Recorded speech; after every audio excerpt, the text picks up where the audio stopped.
امی میں نے سلمان صاحب سے بات کر لی ہے، وہ مجھے ملازم رکھنے پر راضی ہو گئے ہیں۔ 15 سالہ حسام خوشی خوشی اپنی امی کو بتا رہا تھا۔ حسام کی والدہ اسے کام کروانا نہیں چاہتی تھی، مگر مجبوری ہی کچھ ایسی تھی۔ وہ بے دلی سے مسکرا دی۔ والد کے انتقال کے بعد حالات نے وقت سے پہلے ہی حسام کو سمجھدار بنا دیا تھا۔ وہ میٹرک کا امتحان پاس کر چکا تھا۔ سلمان صاحب کی موٹر مکینک ورکشاپ تھی۔ چند مہینے میں حسام نے اپنے کام پر اتنا عبور حاصل کر لیا تھا جس کے لیے کئی سال درکار تھے۔ سلمان صاحب نے اس کی تنخواہ بڑھا دی۔ ایک بار سلمان صاحب کے دوست ڈاکٹر صلاح الدین اپنی گاڑی ٹھیک کروانے ورکشاپ آئے۔ ڈاکٹر صاحب سے اس کی پہلی ملاقات تھی۔ سلمان صاحب کہیں گئے ہوئے تھے۔ وہ حسب عادت پوری توجہ سے ڈاکٹر صاحب کی گاڑی پر کام کر رہا تھا۔ کچھ دیر اسے توجہ سے کام کرتے دیکھتے رہے، پھر انہوں نے اس کا نام پوچھا۔ تمہارا نام کیا ہے بیٹے؟ حسام الدین مختصر جواب دے کر وہ پھر کام میں لگ گیا۔ تمہارے والد کیا کرتے ہیں؟ چند لمحے رک کر انہوں نے دوسرا سوال کیا۔ جی اب اس دنیا میں نہیں ہیں۔ تم پڑھتے نہیں ہو؟ انہوں نے ہمدردی سے پوچھا۔ جی نہیں، مجھے پڑھنے کا تو بہت شوق ہے لیکن حالات کی وجہ سے مجبور ہوں۔ ڈاکٹر صاحب کچھ دیر اور اس سے باتیں کرتے رہے۔ اس دوران گاڑی کا کام مکمل ہو گیا تو اس نے کہا، لیجیے آپ کا کام ہو گیا۔ حسام بیٹا، کیا تم مجھ سے میرے کلینک میں مل سکتے ہو کسی وقت؟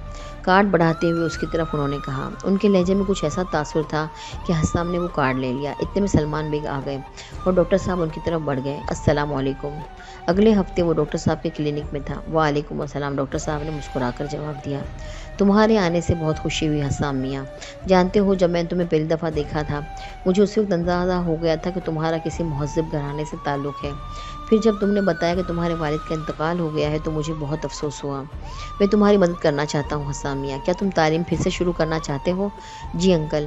حسام کا جھکا ہوا سر اٹھا تو اس میں امید کی کرن تھی۔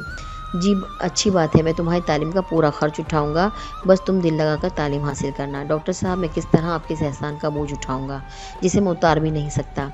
حسام واقعی بہت خوددار تھا۔ یہ میں تم پر احسان نہیں کر رہا ہوں حسام میاں، ایک فرض ادا کر رہا ہوں۔ سنو، میرے والدین بہت غریب تھے۔ میرے پاس اعلیٰ تعلیم حاصل کرنے کے لیے وسائل نہیں تھے۔ ان حالات میں میرے ایک استاد نے ہی مجھے تعلیم دلوائی، مجھے ڈاکٹر بنایا۔ ایک دن میں اس قابل ہو گیا کہ ان کا کچھ احسان اتار سکوں۔ میں ان کے پاس گیا، ان کا احسان یاد دلایا تو انہوں نے کہا، ان کے الفاظ مجھے آج تک یاد ہیں۔ انہوں نے کہا تھا کہ برخوردار، میں نے تمہیں اس لیے تعلیم نہیں دلوائی کہ تم مجھے مہربانی کر کے میری نیکی برباد کر دو اور اسے ختم کر دو۔ نیکی سفر کرتی ہے۔ ہاں، اگر تم واقعی کچھ کرنا چاہتے ہو تو کسی ایسے بچے کو جو تعلیم کا شوق رکھتا ہو مگر اس کے پاس وسائل نہ ہوں اسے تعلیم دلوا دینا۔ تو حسام میاں میں صرف اپنے استاد کا قرض اتار رہا ہوں۔ حسام اب مطمئن ہو چکا تھا مگر چہرے پر پھر ایک الجھن آئی۔ انکل، میں صبح ورکشاپ جاتا ہوں اور رات 10 بجے واپس آتا ہوں۔ تعلیم کے لیے وقت کیسے نکال پاؤں گا؟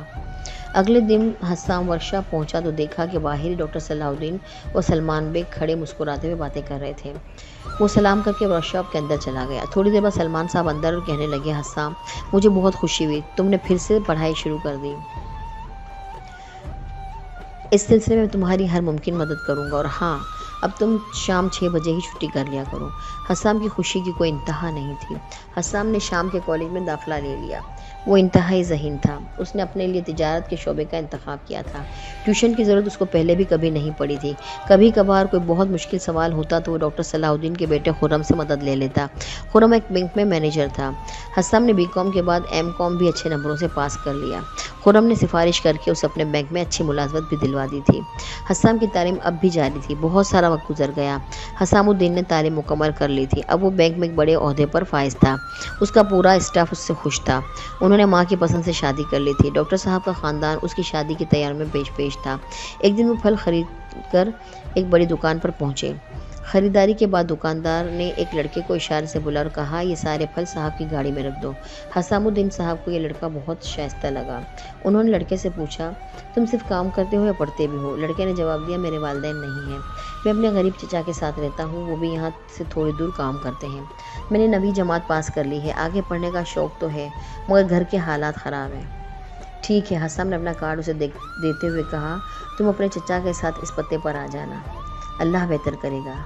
یہ سفر کرتی نیکی کا ایک اور پڑاؤ تھا۔